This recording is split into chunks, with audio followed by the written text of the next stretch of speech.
ಅನ್ಯಾಯ ಆಗಲಿಲ್ಲ, ರಾಜ್ಯದ ಜನತೆಗೆ, ನನ್ನ ರೈತರಿಗೆ ಅನ್ಯಾಯ ಆಯಿತು. ಆ ರೀತಿಯ ವಾತಾವರಣ ನಿರ್ಮಾಣ ಆಗಬಾರದು ಈ ರಾಜ್ಯದಲ್ಲಿ. ಆ ಹಿನ್ನೆಲೆಯಲ್ಲಿ ನಿಮ್ಮಲ್ಲಿ ಕೈ ಜೋಡಿಸಿ ಮನವಿ ಮಾಡ್ತೇನೆ. ಪ್ರಜ್ವಲ್ ರೇವಣ್ಣ ಅವರು ಸಾಂಕೇತಿಕ ಜನತಾದಳದ ಅಭ್ಯರ್ಥಿ. ಈ ಜಿಲ್ಲೆಯ ಅಭಿವೃದ್ಧಿಗೆ ನಿಮ್ಮ ಜೊತೆಯಲ್ಲಿ ನಾವಿದ್ದೇವೆ, ನಿಮ್ಮ ಕಷ್ಟ ಸುಖದಲ್ಲಿ ನಾವಿದ್ದೇವೆ. ಈ ಚುನಾವಣೆಯಲ್ಲಿ ಅವರ ಗುರುತಾಗಿರ್ತಕ್ಕಂಥ ಭತ್ತದ ಹೊರೆ ಹೊತ್ತಿರ್ತಕ್ಕಂಥ ಮಹಿಳೆಯ ಗುರುತು ಕ್ರಮ ಸಂಖ್ಯೆ ನಂಬರ್ 2. ಆ ಕ್ರಮ ಸಂಖ್ಯೆ ನಂಬರ್ 2 ನಿಮ್ಮೆಲ್ಲರ ಮುಂದೆ ವ್ಯಕ್ತಪಡಿಸಿದ್ದಾರೆ. ಅದನ್ನು ನಾವು ಯಾರು ಅನ್ಯತಾ ಭಾವಿಸಬೇಕಾದ ಅವಶ್ಯಕತೆ ಇಲ್ಲ. ಯಾಕಂದ್ರೆ ಮಂಜಣ್ಣ ಅವರು ಮೊದಲಿಂದಲೂ ಮಾತನಾಡಬೇಕಾದ್ರೆ ಸ್ವಲ್ಪ ನೇರವಾಗಿ ಮಾತಾಡ್ತಾರೆ, ಅದರ ಹೃದಯ ಶುದ್ಧ ಇಟ್ಕೊಂಡಿದ್ದಾರೆ ಅಂತಕ್ಕಂಥದ್ದು ನನ್ನ ಅಭಿಪ್ರಾಯ. ಹಿಂದೆ ಕೆಲವರು ನಮ್ಮ ಜೊತೆಲೇ ಇದ್ರು, ಹೊರನೋಟಕ್ಕೆ ಮಾತನಾಡೋದಕ್ಕೂ ಹೃದಯದಲ್ಲಿ ಇಟ್ಕೊಂಡಿದ್ದಕ್ಕೂ ನಾನು ನೋಡಿದ್ದೇನೆ. ಹಿಂದೆ ಇದ್ದಂತ ವ್ಯಕ್ತಿಗಳ ಬಗ್ಗೆ ನಾನು ಗಮನಿಸಿದ್ದೇನೆ. ಅದರಿಂದ ಈ ಮಾತನ್ನು ನಾನು ಹೇಳ್ತಾ ಇದ್ದೇನೆ. ಇವತ್ತಿನ ಈ ಸಭೆಯನ್ನ ತಾವೆಲ್ಲ ಏನೋ ಅತ್ಯಂತ ಯಶಸ್ವಿಯಾಗಿ ನಿರ್ವಹಿಸಿದ್ದೀರಿ. ಬಹುಶಃ ನಾನು ರಾಜಕಾರಣಕ್ಕೆ ಬಂದ ನಂತರ ಅರ್ಕಲಗೂಡಿನ ಹಲವಾರು ಭಾಗದಲ್ಲಿ ಮತ್ತು ಅರ್ಕಲಗೂಡು ಪಟ್ಟಣದಲ್ಲಿ ಬಹಳ ದೊಡ್ಡ ಮಟ್ಟದ ಸಭೆಗಳನ್ನು ಉದ್ದೇಶಿಸಿ ನಿಮ್ಮ ಒಂದು ಸಹಕಾರದಲ್ಲಿ ನಾನು ನನ್ನ ಭಾವನೆಗಳನ್ನ ಏನು ವ್ಯಕ್ತಪಡಿಸಿದ್ದೇನೆ. ಈ ತಾಲೂಕಿನ ಜನತೆ ಸನ್ಮಾನ್ಯ ದೇವೇಗೌಡರ ಒಂದು ನಾಯಕತ್ವದಲ್ಲಿ ನಂಬಿಕೆಯನ್ನು ತಾವಿಟ್ಟು ದೇವೇಗೌಡರ ಒಂದು ರಾಜಕಾರಣದ ಏಳು ಬೀಳುಗಳಲ್ಲಿ ಕಷ್ಟ ಸುಖದಲ್ಲಿ ದೇವೇಗೌಡರನ್ನ ಬೆಳೆಸಿರ್ತಕ್ಕಂಥ ಪುಣ್ಯಾತ್ಮರು ನೀವೆಲ್ಲರೂ. ನಾವೆಲ್ಲ ಸಣ್ಣ ಮಕ್ಕಳು, ನಾವು ಇನ್ನೂ ರಾಜಕಾರಣಕ್ಕೂ ಬಂದಿರಲಿಲ್ಲ. ಅಂತ ದಿನಗಳಿಂದಲೂ ದೇವೇಗೌಡರ ಪರವಾಗಿ ಧ್ವನಿ ಎತ್ತಿ ಕೆಲಸ ನಿರ್ವಹಣೆ ಮಾಡಿರ್ತಕ್ಕಂಥದ್ದು. ಇವತ್ತು ಕರ್ನಾಟಕ ರಾಜ್ಯದಲ್ಲಿ ನೀರಾವರಿಗೆ ಸಂಬಂಧಪಟ್ಟ ಹಾಗೆ ಪ್ರಮುಖವಾಗಿ ನಮ್ಮ ಹೇಮಾವತಿ ಜಲಾಶಯ ಭಾಗದ ಕಾರ್ಯಕ್ರಮಗಳು, ಯೋಜನೆಗಳು ಇವತ್ತೇನಾದ್ರೂ ನಡೆದಿದ್ರೆ ಮಂಜಣ್ಣ ಅವರಿಗೆ ನಂಜೇಗೌಡರನ್ನ ನೆನೆಸ್ಕೋತಾ ಇದ್ರು. ಎಚ್ ಎನ್ ನಂಜೇಗೌಡರು ಇರ್ಬೋದು, ಸನ್ಮಾನ್ಯ ದೇವೇಗೌಡರು ಅವರಿಬ್ಬರ ನೀರಾವರಿಯ ವಿಷಯದಲ್ಲಿ ಚರ್ಚೆಗಳು, ಅವರ ಹೋರಾಟಗಳನ್ನು ನಾವು ಚಿಕ್ಕ ಮಕ್ಕಳಿಂದ ಗಮನಿಸಿದ್ದೇವೆ. ದೇವೇಗೌಡರು 1962ರಲ್ಲಿ ಪ್ರಥಮವಾಗಿ ಶಾಸಕರಾಗಿ ಹೊಳೆನರಸೀಪುರದಲ್ಲಿ ಆಯ್ಕೆಯಾದ ನಂತರ ಅವರಿಗೆ ಕೇವಲ 26-27 ವರ್ಷಗಳು. ಒಂದು ಹಳ್ಳಿಯ ಸಾಮಾನ್ಯ ಕುಟುಂಬದಿಂದ ಬಂದಂತವರು. ಆದರೆ ಕಾವೇರಿ ನೀರಿನ ವಿಷಯದಲ್ಲಿ ಏನು ಸಮಸ್ಯೆಗಳಿತ್ತು, ವಿಧಾನಸಭೆಯಲ್ಲಿ ಅವತ್ತಿನ ದಿನಗಳಲ್ಲಿ ದೇವೇಗೌಡರು ಒಂದು ಖಾಸಗಿ ನಿರ್ಣಯವನ್ನು ಮಂಡನೆ ಮಾಡಿ, ಯಾವೊಂದು ವೀರೇಂದ್ರ ಪಾಟೀಲ್ ಮುಖ್ಯಮಂತ್ರಿಗಳಿದ್ರು, ಆ ಒಂದು ಸನ್ನಿವೇಶದಲ್ಲಿ ನಮ್ಮ ಭಾಗದ ಬರಗಾಲವನ್ನ ನಾವು ಕಾಣ್ತಾ ಇದ್ವು. ಹೇಮಾವತಿ ಮತ್ತು ಆರಂಗಿ ಜಲಾಶಯಗಳ ನಿರ್ಮಾಣ ಆಗಬೇಕು ಅಂತೇಳಿ ಅವರ ಧ್ವನಿ ಏನಿದೆ, ದೇವರಾಜ ಅರಸು ಅವರ ಸಂಪುಟದಲ್ಲಿ ನಂಜೇಗೌಡರು ಕೆಲವು ದಿನ ನೀರಾವರಿ ಸಚಿವರಾಗೂ ಕೆಲಸ ಮಾಡಿದ್ದಾರೆ. ಆ ಸಂದರ್ಭದಲ್ಲಿ ದೇವೇಗೌಡರ ಹೋರಾಟಕ್ಕೆ ಧ್ವನಿಗೂಡಿಸಿರ್ತಕ್ಕಂಥವ್ರು ನಂಜೇಗೌಡರು ಅಂತಕ್ಕಂಥದ್ದನ್ನು ನಾನು ಸ್ಮರಿಸ್ಕೊಳ್ಳಿಕ್ಕೆ ಬಯಸ್ತಾ ಇದ್ದೇನೆ. ಈ ಸಭೆಯಲ್ಲಿ ಹಲವಾರು ರೀತಿಯ ಅಭಿವೃದ್ಧಿಗಳನ್ನ ನೀವು ಕಂಡಿದ್ದೀರಿ. ಅದೆಲ್ಲದರ ಬಗ್ಗೆ ನಾನೀಗ ಸುದೀರ್ಘವಾಗಿ ಹೇಳಲಿಕ್ಕೆ ಹೋಗೋದಿಲ್ಲ. ಆದರೆ ಇವತ್ತು ನಾನು ಹಾಸನದ ನನ್ನ ತಂದೆ ತಾಯಂದ್ರಿಗೆ ಈ ವೇದಿಕೆ ಮುಖಾಂತರ ಮನವಿ ಮಾಡಲಿಕ್ಕೆ ಏನು ಬಂದಿದ್ದೇನೆ, ಒಂದು ವಿಷಯವನ್ನ ನಿಮ್ಮ ಗಮನಕ್ಕೆ ನಾನು ತರಲಿಕ್ಕೆ ಬಯಸ್ತೇನೆ. ಪ್ರಜ್ವಲ್ ಅವರು ಮಾತನಾಡಬೇಕಾದ್ರೆ ಒಂದು ಮಾತು ಹೇಳಿದ್ರು, ನಾನು ಅವ್ರನ್ನ ಈ ಸಂದರ್ಭದಲ್ಲಿ ಅವರು ಹೇಳಿದಂತ ಮಾತಿಗೆ ನಾನು ಧ್ವನಿಗೂಡಿಸ್ತಾ ಇದ್ದೇನೆ. ಹಾಸನ ಜಿಲ್ಲೆಯ ಜನತೆ ದೇವೇಗೌಡರ ಕುಟುಂಬದಲ್ಲಿ ಇರ್ತಕ್ಕಂಥ ರೇವಣ್ಣ ಅವರಿರ್ಬೋದು, ನಾನಿರ್ಬೋದು, ನಾನಿಲ್ಲಿ ನೇರವಾಗಿ ಯಾವುದೇ ಚುನಾವಣೆಗಳು ಸ್ಪರ್ಧೆ ಮಾಡದೇ ಇದ್ರು ಈ ಒಂದು ಮಣ್ಣಿನಲ್ಲಿ ನಾನೇನು ಜನಿಸಿದ್ದೇನೆ, ಹಾಸನ ಜಿಲ್ಲೆಯ ಮಣ್ಣಿನಲ್ಲಿ. ಇದು ನನ್ನ ಜನ್ಮದ ಭೂಮಿ. ನನಗೆ ರಾಜಕೀಯವಾಗಿ ನಾನು ಬೆಂಗಳೂರಿನ ಸಮೀಪದಲ್ಲಿರ್ತಕ್ಕಂಥ ರಾಮನಗರ ಜಿಲ್ಲೆ ರಾಜಕೀಯವಾಗಿ ಜನ್ಮ ಕೊಟ್ಟಿದ್ದಾರೆ ನನಗೆ. ನಂತರ ಮಂಡ್ಯ ಜನತೆಯೂ ಸಹ ಪ್ರೀತಿ ವಿಶ್ವಾಸದಿಂದ ನಮಗೇನು ಶಕ್ತಿ ತುಂಬಿದ್ದಾರೆ. ನಾವುಗಳು ನೀವು ಬೆಳೆಸಿರ್ತಕ್ಕಂಥ ನಿಮ್ಮ ಮನೆಯ ಮಕ್ಕಳು ಅಂತಕ್ಕಂಥದ್ದು ನನ್ನ ಹೃದಯದಲ್ಲಿ ನಾನು ಇಟ್ಕೊಂಡಿರ್ತಕ್ಕಂಥದ್ದು. ನಾನು ಮೊನ್ನೆ ಹಾಸನದ ಕಾರ್ಯಕರ್ತರ ಸಭೆಯಲ್ಲಿ ಮನವಿ ಮಾಡಿದ್ದೇನೆ, ನೀವು ಬೆಳೆಸಿರ್ತಕ್ಕಂಥ ನಿಮ್ಮ ಮಕ್ಕಳು ನಿಮ್ಮ ಕುಟುಂಬದಲ್ಲಿ ನೀವು ಜನನ ಕೊಟ್ಟಂತ ಮಕ್ಕಳು ತಪ್ಪು ದಾರಿಗೆ ಹೋದಾಗ ಕ್ಷಮಿಸಿ ಅವ್ರನ್ನ ತಿದ್ದತಕ್ಕಂಥದ್ದು ನೀವು ಏನ್ ಮಾಡ್ತೀರಿ. ಅದೇ ರೀತಿ ನಮ್ಮನ್ನ ರಾಜಕೀಯದಲ್ಲಿ ಬೆಳೆಸಿರ್ತಕ್ಕಂಥ ಈ ಒಂದು ಜಿಲ್ಲೆಯ ಜನತೆ ಕೆಲವು ಅಪಪ್ರಚಾರಗಳು ಕೆಲವು ತಪ್ಪುಗಳು ಆಗಿರ್ತಕ್ಕಂಥದ್ದನ್ನ ತಿದ್ಕೊಳ್ತಕ್ಕಂಥ ಒಂದು ಅವಕಾಶವನ್ನ ಈ ಜಿಲ್ಲೆಯ ಜನತೆ ನೀಡಬೇಕು ಅಂತಕ್ಕಂಥ ಒಂದು ಮನವಿಯನ್ನ ನಾನು ಸಲ್ಲಿಸಿ ಹೋಗಿದ್ದೇನೆ ಆಸದ ಕಾರ್ಯಕ್ರಮದಲ್ಲಿ.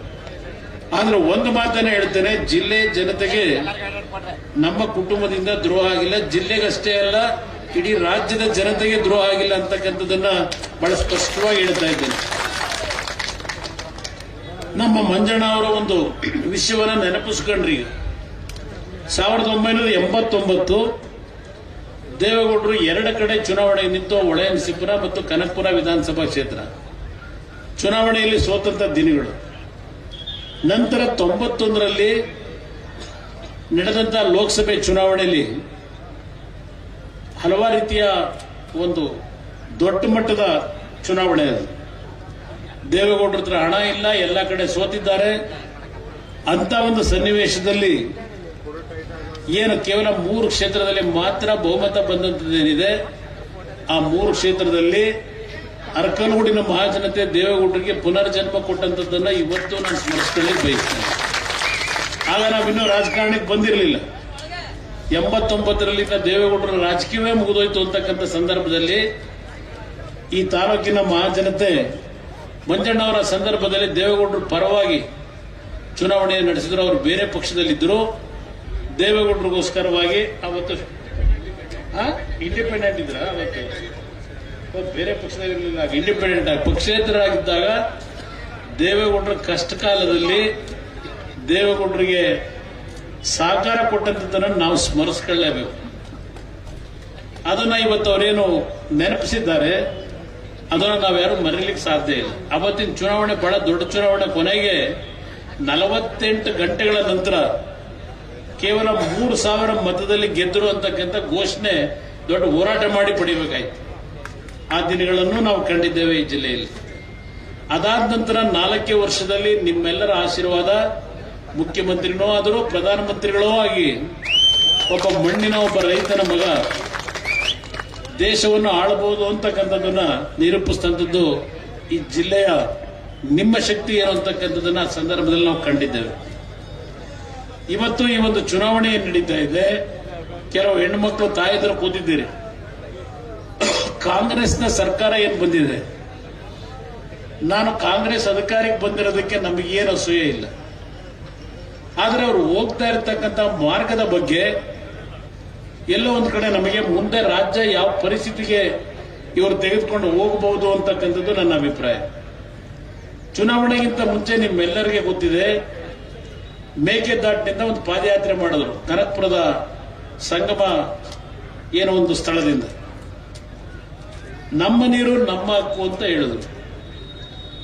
ಒಂದು ಪಾದಯಾತ್ರೆಯನ್ನು ಮಾಡಿ ಮೇಕೆದಾಟು ನಿರ್ಮಾಣ ಮಾಡ್ತೀವಿ ಅಂತ ಹೇಳಿ ನಮ್ಮ ನೀರು ನಮ್ಮ ಹಕ್ಕು ಅಂತ ಹೇಳಿದಂತ ಕಾಂಗ್ರೆಸ್ ನಾಯಕರು ನಮ್ಮ ನೀರು ತಮಿಳುನಾಡಿಗೆ ಅಂತಕ್ಕಂಥ ತಮಿಳುನಾಡಿನ ಹಕ್ಕು ಅಂತಕ್ಕಂಥ ರೀತಿಯಲ್ಲಿ ಈ 10 ತಿಂಗಳು ನಡೆದಿರತಕ್ಕಂಥದ್ದು ನಿಮ್ ಕಣ್ಣು ಮುಂದೆ ಇದೆ. ತಮಿಳುನಾಡಿನಲ್ಲಿ ಈಗ ಏನವರು ಹೊಂದಾಣಿಕೆ ಮಾಡ್ಕೊಂಡಿದ್ದಾರೆ. DMK ಪಕ್ಷದವರು ಅವರ ಒಂದು ಮ್ಯಾನಿಫೆಸ್ಟೋದಲ್ಲಿ ಮೇಕೆದಾಟು ನಿರ್ಮಾಣ ಮಾಡಲಿಕ್ಕೆ ನಾವು ಯಾವ ಕಾರಣಕ್ಕೂ ಒಪ್ಪಿಗೆ ಕೊಡೋದಿಲ್ಲ ಅಂತಕ್ಕಂಥ ಮಾತು ಹೇಳಿದ್ದಾರೆ. ಇದು ಕರ್ನಾಟಕದ ಮೇಲೆ, ಅದರಲ್ಲೂ ಹಳೆ ಕರ್ನಾಟಕದ ನಮ್ಮ ಕಾವೇರಿ ಬೇಸಿನ್ ಏನಿದೆ ಇಲ್ಲಿ ಈಗೇನು ನಾವು ನೋವು ಅನುಭವಿಸ್ತಾ ಇದ್ದೇವೆ. ಇವತ್ತು ಬರಗಾಲ ಒಂದು ಕಡೆ, ದನಕರುಗಳಿಗೆ ಮೇವಿಲ್ಲ, ರೈತರು ಬೆಳೆದಂತ ಬೆಳೆ ನೀರಿನ ಕೊರತೆಯಿಂದ ಹಲವಾರು ಭಾಗದಲ್ಲಿ ಕಬ್ಬು ಇವತ್ತು ಮಂಡ್ಯ ಜಿಲ್ಲೆಯಲ್ಲಿ ಗಮನಿಸ್ತಾ ಇದ್ದೇನೆ. ಕಬ್ಬು ಸಂಪೂರ್ಣವಾಗಿ ಒಣಗಿ ಬೆಂಕಿ ಇಡತಕ್ಕಂಥ ಪರಿಸ್ಥಿತಿಯಲ್ಲಿದ್ದಾರೆ. ಬರಗಾಲವನ್ನ ಇವತ್ತೇನು ನಾವು ಈ ರೀತಿಯ ಒಂದು ಬರಗಾಲ ಕಾಣ್ತಾ ಇದ್ದೇವೆ. ಕುಡಿಯ ನೀರಿನ ಹಾಹಾಕಾರ, 7-8 ಸಾವಿರ ಹಳ್ಳಿಗಳಲ್ಲಿ ಕುಡಿಯ ನೀರಿಲ್ಲ. ಇಲ್ಲಿ ನಮ್ಮ ಹೇಮಾವತಿ ಜಲಾಶಯದಲ್ಲಿದ್ದಂಥ ನೀರನ್ನ ಬೇರೆ ಭಾಗಕ್ಕೆ ಬಿಡ್ಲಿಕ್ಕೆ ಹೋದಾಗ ಸ್ವಲ್ಪ ಪ್ರತಿಭಟನೆ ನಡೆಸಿದಂಥದ್ದು ನಮ್ಮ ಶಾಸಕರುಗಳು ಮಾಡಿರೋದು ಗಮನಿಸಿದ್ದೇನೆ. ನಮ್ಮ ಶಾಸಕರು ಬೇರೆ ಜಿಲ್ಲೆಗೆ ನೀರು ಕೊಡಬೇಡಿ ಅಂತ ಹೇಳಿಲ್ಲ, ಅಲ್ಲಿಗೆ ಏನ್ ಕೊಡ್ತಾ ಇದ್ದೀರಿ ಅದೇ ರೀತಿಯಲ್ಲಿ ನಮ್ಮ ದನಕರುಗಳಿಗೆ ನಮ್ಮ ಕೆರೆಗಳಿಗೆ ನೀರನ್ನು ತುಂಬಿಸ್ತಕ್ಕಂಥದಕ್ಕೆ ಸಹಕಾರ ಕೊಡಿ ಅಂತ ಸರ್ಕಾರದ ಗಮನ ಸೆಳೆದಂಥದ್ದು ನಾನು ಮಾಧ್ಯಮದಲ್ಲಿ ಗಮನಿಸಿದ್ದೇನೆ. ಇದೆಲ್ಲ ಒಂದು ಭಾಗ. ಇವತ್ತು ನೀರಾವರಿಗೆ ಎಲ್ಲಾ ರೀತಿಯ ಕಾರ್ಯಕ್ರಮಗಳು ನಿಂತೋಗಿದ್ದಾವೆ. ದಯವಿಟ್ಟು ತಾವೆಲ್ಲ ಯೋಚನೆ ಮಾಡಬೇಕು. ಯಾವ ಅಭಿವೃದ್ಧಿ ಕಾರ್ಯಕ್ರಮಗಳು ಇಲ್ಲ. ನಾನು ಅಭಿವೃದ್ಧಿಯನ್ನ ಹಿಂದಿನ ದಿನಗಳಲ್ಲಿ ಮಾಡಿದಂಥದ್ದು 2006, 2007 25 ತಿಂಗಳು ನಾನು ಮುಖ್ಯಮಂತ್ರಿ ಇದ್ದಾಗ ಈ ಜಿಲ್ಲೆಗೆ ಕೊಟ್ಟಂತ ಕೊಡುಗೆಯನ್ನ ನಾನು ಹಲವಾರು ವಿಷಯಗಳನ್ನ ಚರ್ಚೆ ಮಾಡಬಲ್ಲೆ. ಅದು ಅವಶ್ಯಕತೆ ಇಲ್ಲ ನನಗೆ. ಈ ಜಿಲ್ಲೆಯ ಮಣ್ಣಿನ ಮಗನಾಗಿ ಈ ಜಿಲ್ಲೆಯಲ್ಲಿ ಹುಟ್ಟಿ ಜನ್ಮಕ್ಕೆ ಈ ಒಂದು ಜನ್ಮವನ್ನು ಕೊಟ್ಟಂತ ಈ ಪುಣ್ಯ ಭೂಮಿಗೆ ನನ್ನ ಕೈಲಾದ ಮಟ್ಟಿಗೆ ಸೇವೆಯನ್ನು ಸಲ್ಲಿಸಲಿಕ್ಕೆ ರೇವಣ್ಣರ ಜೊತೆಗೂಡಿ ದೇವೇಗೌಡರ ಮಾರ್ಗದರ್ಶನದಲ್ಲಿ ಒಂದು ಕಿರು ಕಾಣಿಕೆಯನ್ನ ಕೊಟ್ಟಿದ್ದೇವೆ ಅಂತಕ್ಕಂಥ ಹೇಳಲಿಕ್ಕೆ ಬಯಸ್ತೀನಿ. ನಮ್ಮ ಕರ್ತವ್ಯ ಆಯಿತು. ನಮಗೆ ಸಿಕ್ಕಂತ 20 ತಿಂಗಳ ಅವಧಿಯಲ್ಲಿ ಈ ಜಿಲ್ಲೆಯ ಸಮಗ್ರ ಅಭಿವೃದ್ಧಿಗೆ ಪ್ರಯತ್ನ ಪಟ್ಟಿದ್ದೇವೆ. ಅದಾದ ನಂತರ 14 ತಿಂಗಳು ನಾನು 2ನೇ ಬಾರಿ ಮುಖ್ಯಮಂತ್ರಿ ಆದಾಗ ಹಲವಾರು ರೀತಿಯ ಸಮಸ್ಯೆಗಳನ್ನು ಎದುರಿಸಿದ್ದೇನೆ. ಆ 20 ತಿಂಗಳು ನನಗಂತ ಸಮಸ್ಯೆಗಳಿರಲಿಲ್ಲ. ಈ 14 ತಿಂಗಳಲ್ಲಿ ನಾನು ಯಾವ ನಮ್ಮ ರೈತರು ಪ್ರತಿನಿತ್ಯ ಆತ್ಮಹತ್ಯೆಗಳು ಮಾಡ್ಕೊತಾ ಇದ್ರು, ಒಂದು ಸಾರ್ವಜನಿಕವಾಗಿ ನಾನು ಸಭೆಗಳಲ್ಲಿ ಹೇಳಿದ್ದೆ, ಯಾವುದೇ ಕಾರಣಕ್ಕೂ ನಮ್ಮ ರೈತರು ಆತ್ಮಹತ್ಯೆಗೆ ಶರಣಾಗಬೇಡಿ. ನಮ್ಮ ಪಕ್ಷ ಅಧಿಕಾರಕ್ಕೆ ಬಂದರೆ ರೈತರ ಸಾಲವನ್ನು ಸಂಪೂರ್ಣ ಮನ್ನಾ ಮಾಡಿಕೊಡ್ತೀನಿ ಅಂತ ಹೇಳಿ. ಆ ಒಂದು ಸಂದರ್ಭ ನಮ್ಮ ಪಕ್ಷಕ್ಕೆ ಆಗಲೂ ಬಹುಮತ ಕೊಡಲಿಲ್ಲ ಈ ರಾಜ್ಯದ ಜನತೆ. ಕಾಂಗ್ರೆಸ್ನವರಿಗೆ ಸ್ಪಷ್ಟ ಬಹುಮತ ಇದ್ದಂತ ಸರ್ಕಾರ ಚುನಾವಣೆಯಲ್ಲಿ ಸೋತರು. ದೇವೇಗೌಡರನ್ನು ಭೇಟಿ ಮಾಡಿ ನಮ್ಮ ಜೊತೆ ಸರ್ಕಾರ ಮಾಡಬೇಕು ಅಂತ ಬಂದವರು ಅವರೇ. ಆಗಲೂ ದೇವೇಗೌಡರು ಹೇಳಿದ್ರು, ನನ್ನ ಮಗನ ಆರೋಗ್ಯ ಚೆನ್ನಾಗಿಲ್ಲ, ಮಲ್ಲಿಕಾರ್ಜುನ್ ಖರ್ಗೆ ಅವರನ್ನ ನೀವು ಮುಖ್ಯಮಂತ್ರಿ ಮಾಡ್ತಿರೋ, ಸಿದ್ದರಾಮಯ್ಯವ್ರನ್ನ ಮಾಡ್ಕೋತಿರೋ, ಯಾರನ್ನು ಬೇಕಾದ್ರೂ ನೀವು ಮಾಡ್ಕೊಳ್ಳಿ, ನನ್ನ ಮಗನಿಗೆ ಮುಖ್ಯಮಂತ್ರಿಯ ಸ್ಥಾನದ ಅವಶ್ಯಕತೆ ಇಲ್ಲ ಅಂತಕ್ಕಂಥದ್ದನ್ನ ಸ್ಪಷ್ಟವಾಗಿ ಕಾಂಗ್ರೆಸ್ನ ನಾಯಕರ ಮುಂದೆ ಹೇಳಿದ್ರು. ದೆಹಲಿಯ ನಾಯಕರು ಇಲ್ಲ ಕುಮಾರಸ್ವಾಮಿನೇ ಆಗಬೇಕು ಅಂತ ನನ್ನ ಮೇಲೆ ಒತ್ತಡ ಹಾಕಿ ಮಾಡ್ಕೊಂಡು ಅವತ್ತು ನಾನು ಒಪ್ಕೊಳ್ಳಿಕ್ಕೆ ಕಾರಣ ನನ್ನ ರೈತರ ಬದುಕೇನಾಗಿತ್ತು, ರೈತರಿಗೆ ಒಂದು ಆತ್ಮಸ್ಥೈರ್ಯ ತುಂಬಬೇಕು, ರೈತರ ಕುಟುಂಬಗಳು ಉಳಿಸಬೇಕು ಅನ್ನೋದಕ್ಕೋಸ್ಕರವಾಗಿ ನಾನು ಅವತ್ತು ಕಾಂಗ್ರೆಸ್ ಸರ್ಕಾರ ಏನ್ ಮಾಡಿದೆ, ಮೊದಲನೇ ದಿನದಿಂದಲೇ ಪ್ರಾರಂಭ ಮಾಡಿದ್ರು. ರೈತರ ಸಾಲ ಮನ್ನಾ ಮಾಡಲಿಕ್ಕೂ ನಮ್ಮ ಪಕ್ಷಕ್ಕೂ ಸಂಬಂಧ ಇಲ್ಲ. ಇವತ್ತು ನಮ್ಮ ಕಾರ್ಯಕ್ರಮಗಳೇನಿದ್ದಾವೆ ಆ ಕಾರ್ಯಕ್ರಮಗಳನ್ನ ಮುಂದುವರಿಸಿ ಯಾವುದೇ ಕಾರ್ಯಕ್ರಮಕ್ಕೆ 1 ನಯಾ ಪೈಸೆ ಕಡಿಮೆ ಮಾಡಬಾರದು ಅಂದ್ರು. ನಾನು ಹೇಳಿದೆ ಅವರಿಗೆ, ನೀವು ಏನ್ ಘೋಷಣೆ ಮಾಡಿದ್ದೀರಿ ಎಲ್ಲಾ ಕಾರ್ಯಕ್ರಮ ಮುಂದುವರಿಸಿಕೊಡ್ತೀನಿ, ಆದ್ರೆ ನಮ್ಮ ರೈತರ ಸಾಲ ಮನ್ನಾ ಮಾಡೋ ವಿಷಯದಲ್ಲಿ ನೀವು ನನಗೆ ಸಹಕಾರವನ್ನು ಕೊಡದೇ ಇದ್ರೆ ಈ ಸರ್ಕಾರ ಇದ್ರೂ ಒಂದೇ ಇಲ್ಲದೆ ಇದ್ರು ಒಂದೇ ಅಂತಕ್ಕಂಥ ಮಾತನ್ನ ಹೇಳಿ ಅವರ ಸಹಕಾರ ನಮ್ಗೆ ಇಲ್ಲದೆ ಇದ್ರು ಅವತ್ತು 25,000 ಕೋಟಿ ಹಣವನ್ನ ಕೇವಲ 14 ತಿಂಗಳಲ್ಲಿ ನನ್ನ ರೈತರ ಕುಟುಂಬಗಳನ್ನು ಉಳಿಸಬೇಕು ಅಂತ ಹೇಳಿ ಈ ದೇಶದ ಇತಿಹಾಸದಲ್ಲಿ ಯಾವುದಾದ್ರೂ ಒಂದು ರಾಜ್ಯ ಸರ್ಕಾರ ಆ ಮಟ್ಟದ ಹಣವನ್ನ ಇವತ್ತು ಕೊಡ್ತಕ್ಕಂಥ ಕೆಲಸ ಮಾಡಿದ್ರೆ ಅದು ನೀವು ಬೆಳೆಸಿರ್ತಕ್ಕಂಥ ನಿಮ್ಮ ಕುಟುಂಬದ ಮಕ್ಕಳು ನಾವು ಮಾಡಿ ತೋರಿಸಿದ್ದೇವೆ ಅಂತಕ್ಕಂಥದ್ದನ್ನ ಈ ಸಂದರ್ಭದಲ್ಲಿ ಹೆಮ್ಮೆಯಿಂದ ನಾನು ಹೇಳಲಿಕ್ಕೆ ಬಯಸ್ತಾ ಇದ್ದೇನೆ. ಆ ಒಂದು ಸಾಲ ಮನ್ನಾದಲ್ಲಿ ಹಾಸನ ಜಿಲ್ಲೆಗೆ ಒಂದಕ್ಕೆ ಸುಮಾರು 750 ಕೋಟಿಗೂ ಹೆಚ್ಚಿನ ರೈತರ ಸಾಲ ಮನ್ನಾ ಆಗಿದೆ. 750 ಕೋಟಿ. ಆ 750 ಕೋಟಿ ಸಾಲ ಮನ್ನಾದಲ್ಲಿ ಕೇವಲ ಬರೀ ಒಕ್ಕಲಿಗ ಸಮಾಜಕ್ಕೆ ಅನುಕೂಲ ಆಯ್ತಾ? ನನ್ನ ಕುರುಬ ಸಮಾಜದ ಬಂಧುಗಳಿಗೆ ಇವತ್ತು ಆ ಸಾಲ ಮನ್ನಾದ ಯೋಜನೆ ದೊರಕಲಿಲ್ವೇ? ವೀರಶೈವ ಸಮಾಜದ ಬಂಧುಗಳಿಗೆ ಸಾಲ ಮನ್ನಾ ಯೋಜನೆ ದೊರಕಲಿಲ್ವೇ? ದಲಿತ ಕುಟುಂಬಗಳ ರೈತರುಗಳಿದ್ದೀರಿ, ನಿಮಗೆ ಸಾಲ ಮನ್ನಾ ಯೋಜನೆ ಹಣ ಬರಲಿಲ್ವೇ? ಇದು ನೀವು ಬೆಳೆಸಿರ್ತಕ್ಕಂಥ ನಿಮ್ಮ ಮಕ್ಕಳು ಮಾಡಿರ್ತಕ್ಕಂಥ ಒಂದು ಸಣ್ಣ ಸಾಧನೆ. ಇವತ್ತು ನಮ್ಮ ರೈತರು ಕಷ್ಟದಲ್ಲಿದ್ದಾರೆ. ಇವತ್ತು ಕಳೆದ ಬಾರಿ ಹಲವಾರು ಕಡೆ ರೈತರು ಬೆಳೆದಂತ ಬೆಳೆ ಸಂಪೂರ್ಣ ನಾಶ ಆಗಿದೆ. ಸರ್ಕಾರವೇ ಹೇಳ್ತಾ ಇದೆ 38,000 ಕೋಟಿ ಮೌಲ್ಯದ ಬೆಳೆ ನಷ್ಟ ಆಗಿದೆ ಅಂತ ಹೇಳಿ. ಕೇಂದ್ರ ಸರ್ಕಾರದ ಮುಂದೆ 18,000 ಕೋಟಿ ಪರಿಹಾರ ಕೊಡಿ ಅಂತ ಕೇಳ್ತಾ ಇದ್ದಾರೆ. 18,000 ಕೋಟಿ ಪರಿಹಾರ ಕೊಡ್ತಕ್ಕಂಥದಕ್ಕೆ ಕೇಂದ್ರದಲ್ಲಿ ಯಾವುದೇ ಸರ್ಕಾರಗಳಿದ್ರೂ ಕೊಡ್ಲಿಕ್ಕೆ ಸಾಧ್ಯ ಇಲ್ಲ. ಇದು ಇರ್ತಕ್ಕಂಥ ವಾಸ್ತವಾಂಶ.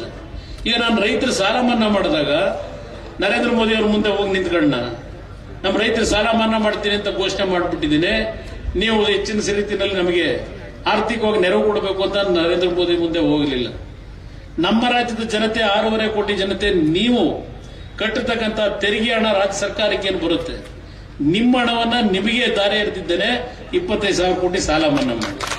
ನಾನು ಕೇಂದ್ರ ಸರ್ಕಾರದ ಮುಂದೆ ಅರ್ಜಿ ಹಿಡ್ಕೊಂಡು ಹೋಗಲಿಲ್ಲ, ಸಾಲ ಮನ್ನಾ ಮಾಡಕ್ಕಂತ ದುಡ್ಡಿಲ್ಲರಪ್ಪ ದುಡ್ಡು ಕೊಡಿ ಅಂತ ಕೇಳಲಿಲ್ಲ. ಇದು ನಮಗೂ ಕಾಂಗ್ರೆಸ್ನವ್ರಿಗೂ ಇರ್ತಕ್ಕಂಥ ವ್ಯತ್ಯಾಸವನ್ನ ಅರ್ಥ ಮಾಡ್ಕೊಳ್ಳಿ. ಇಲ್ಲಿ ಕೆಲವು ಹೆಣ್ಣು ಮಕ್ಕಳು ಕೂತಿದ್ರು, ಕೆಲವು ಹೊರಟ್ಬಿಟ್ಟಿದ್ದೀರಿ.